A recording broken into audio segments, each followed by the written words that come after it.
Hello friends, welcome to நம்ம இல்லம். ஒரு சில டைம்ல தோசை சுடும்போது நடுவில் மட்டும் தோசை ஒட்டி பிடிச்சிக்கிட்டு தோசை பிஞ்சு பிஞ்சு போகுதா? அந்த மாதிரி நேரத்தில் நீங்கள் இதை ட்ரை பண்ணலாம். இந்த மிக்சர் கலவையை தோசைக்கல்ல ஒரு நாள் ஃபுல்லாக தடவி வச்சு பாருங்க, தோசை சூப்பராக வரும். அது மட்டும் இல்லைங்க, புது தோசைக்கல்லாக இருந்தால் கூட இந்த கலவையை ஒரு நாள் மட்டும் தடவி வச்சுட்டு நம்ம மறுநாள் ரொம்ப சூப்பராக தோசை சுட்டு எடுக்கலாம். துருப்பிடிக்கக்கூடிய இரும்பு தோசைக்கல்ல கூட இந்த மிக்சர் கலவையை நம்ம தடவி வைக்கலாம். துருப்பிடிக்காது. அந்த இரும்பு தோசைக்கல்ல கூட நான்ஸ்டிக் தோசைக்கல்லாம் சூப்பராக மாற்றி கொடுத்துரும். இந்த மிக்சர் கலவையை இரும்பு தோசைக்கல், இண்டாலிய தோசைக்கல் ரெண்டுக்குமே நம்ம ட்ரை பண்ணலாம். நமக்கு நான்ஸ்டிக் தோசைக்கல் மாதிரி சூப்பராக மாற்றி கொடுத்துரும்.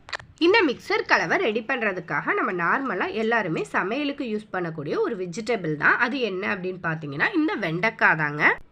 அதாவது இந்த வெண்டைக்காயை நம்ம சமையலுக்காக கட் பண்ணிவிட்டு வேஸ்டான இந்த முனைப்பகுதியும் தலைப்பகுதியும் நம்ம கட் பண்ணி குப்பையில் போடுவோம்.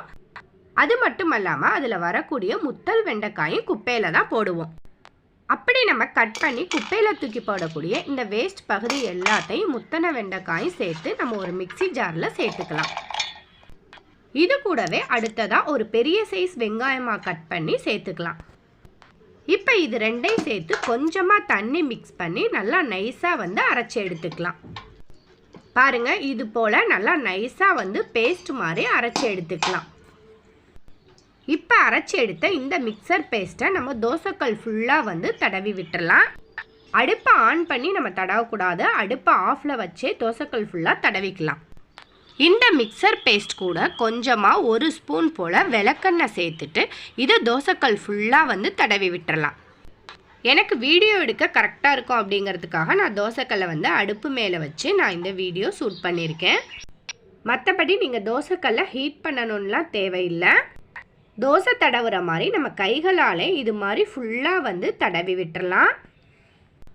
தோசைக்கல் ஃபுல்லாக இது மாதிரி தடவி விட்டுட்டு இதை மூடி 24 மணி நேரம் ரெஸ்ட்டில் விட்டுறலாம். அதுக்கப்புறமா இந்த மிக்சர் கலவை எல்லாத்தையும் நம்ம ஒரு கத்தி வச்சு இது மாதிரி நம்ம உரிச்சு எடுத்தாவே தன்னால் வந்துடும். பாருங்கள், எல்லாத்தையும் இது போல் ஒன்று சேர்த்து நல்லா ஒரு துணி வச்சு தொடச்சி எடுத்துட்டு இப்போ நம்ம தோசைக்கல்லை நல்லா வாஷ் பண்ணிவிட்டு எடுத்துக்கலாம். பாருங்கள், நம்ம சோப்பு எதுவும் போடாமல் சும்மா நம்ம வெறும் தண்ணியில் தோசைக்கல்லை வாஷ் பண்ணி எடுத்துக்கலாம். இப்போ தோசைக்கல்லை அடுப்பில் நல்லா ஹீட் பண்ணிவிட்டு ஒரு 2 ஸ்பூன் போல் தூள் உப்பு சேர்த்துக்கலாம். இது கூட 1 ஸ்பூன் போல் விளக்கெண்ணெய் சேர்த்துக்கலாம். இப்போ இதை நல்லா தோசைக்கல் ஃபுல்லாக படும்படி நல்லா மிக்ஸ் பண்ணி விட்டுறலாம். அதுக்கப்புறமா ஒரு துணியை போட்டு நல்லா தோசைக்கல்லை தொடச்சி எடுத்துக்கலாம். உப்பு எதுவும் இல்லாமல் சுத்தமாக நம்ம தோசைக்கல்லை தொடச்சி எடுத்துட்டு அதுக்கப்புறமா நீங்கள் தோசைக்கல்லில் தோசை ஊற்றி பாருங்கள், ரொம்ப சூப்பராக தோசை வரும். இந்த தோசை நான் ஒரு கையிலே வீடியோ எடுத்து தோசை தடவி சுட்டனால உங்களுக்கு இப்படி இருக்குது. நீங்கள் தோசை சுட்டு பாருங்கள், தோசை ரொம்ப சூப்பராக வரும். இது மாதிரி நீங்களும் தோசைக்கல்லை பழக்கி பாருங்கள். தோசைக்கல்லை ரொம்ப சூப்பராக தோசை பிய்யாமல் தோசை வரும். தோசைக்கல்லை நான்ஸ்டிக் தோசைக்கல் மாதிரி மாற்றி கொடுக்கும். இந்த வீடியோ உங்களுக்கு யூஸ்ஃபுல்லாக இருந்தால் மறக்காமல் இந்த வீடியோவை உங்கள் ஃப்ரெண்ட்ஸ் அண்ட் ரிலேஷனுக்கு ஷேர் பண்ணுங்கள், லைக் பண்ணுங்கள். மறந்துடாமல் நம்ம சேனலை சப்ஸ்கிரைப் பண்ணிக்கோங்க. இது போல் இன்னும் நிறைய யூஸ்ஃபுல்லான வீடியோஸ் பார்க்கலாம்.